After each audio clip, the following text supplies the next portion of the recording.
Hello learners and welcome to Natural Sciences lesson. So today we're going to be dealing with pure substances.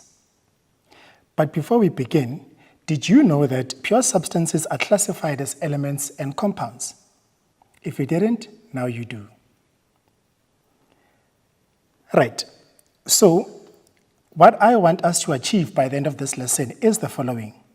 So by the end of this lesson, you should be able to explain when is a substance pure, describe the formation and breaking of compounds through the decomposition reaction by using heat and electrolysis.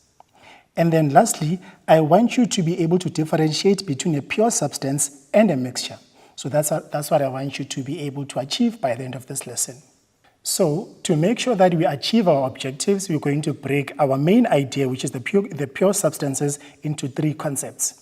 So firstly, we're going to be looking at what are pure substances, basically looking at the elements and compounds.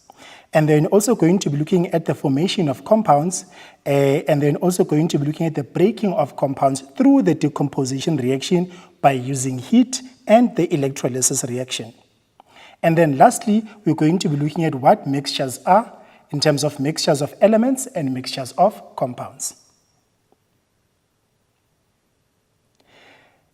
So what you already know by now, what you should know by now is that an element is a pure substance which is composed of the same type of an atom.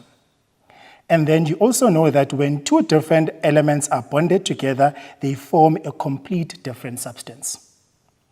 You also know that a compound is a material that is made up of two or more kinds of atoms that are chemically bonded together in a fixed ratio. That's very important to note.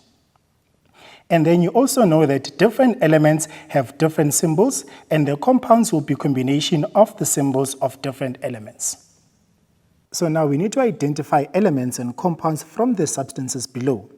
Remember that if we can find it in the periodic table, it's an element. If we can't find it in the periodic table, then it can either be a molecule or it can also be a compound. So in this case, we need to identify an element, also a compound from the substances given here. So we can find Ar as argon in the periodic table. So therefore, this is our element. Next is Cl, chlorine. Remember that Cl is a diatomic molecule, but we can find Cl in the periodic table as an element.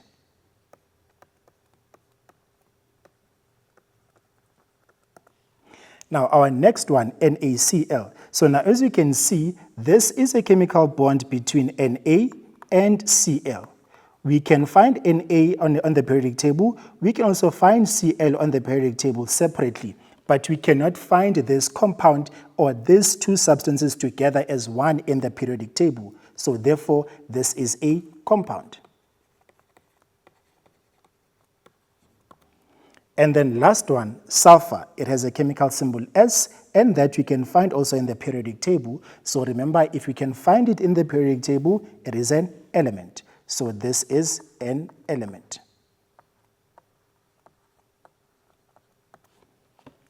Now, we also need to identify the number of elements and the total number of atoms that make up each of the formulas that you are given below.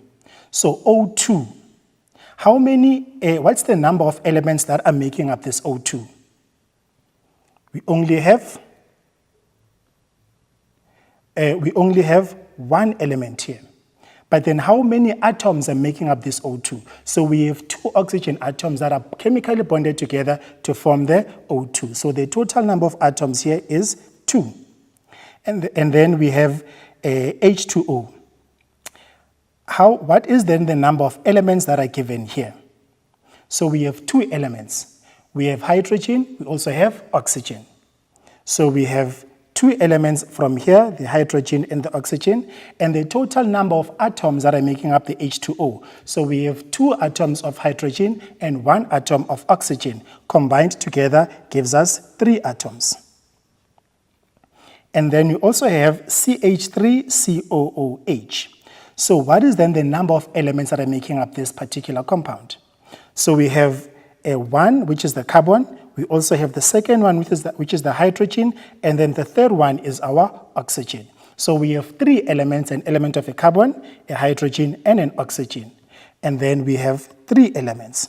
However, the total number of atoms that are making up this specific compound, we have 1, so we have 1 plus 3 of the hydrogen, another 1 for carbon, and then we also have 2 of the oxygens, and then last one, the 1 for hydrogen. So adding all of those 5 things together, we get this is 4, 5, 7, and then 8. So we have 8 atoms that are making up this particular compound. And then the last one, because of space, I'm just going to write it here on the side. We have C6H12, O4, and Cl. Now we need to determine how many number of elements are making up this particular compound. So we have 1 element of carbon, we have hydrogen, we have oxygen, and then we have chlorine. So in total, we have 1, 2, 3, 4 elements. So we have 4 elements. Then specifically the number of atoms that are making up this particular compound, we have 6 plus 12 plus 4 plus 1. Plus 1. So now the total there, we just need to add 6 plus 12 is 18, 18 plus 4 is 22, 22 plus 1 is 23. So we have 23 atoms that are making up this particular compound. So throughout this entire lesson, we're going to be using certain words that might be new to you.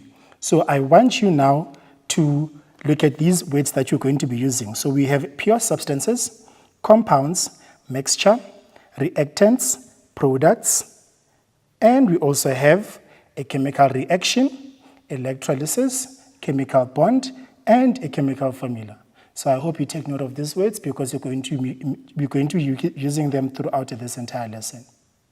So before we get started, let's quickly take an ad break and I'll see you after this.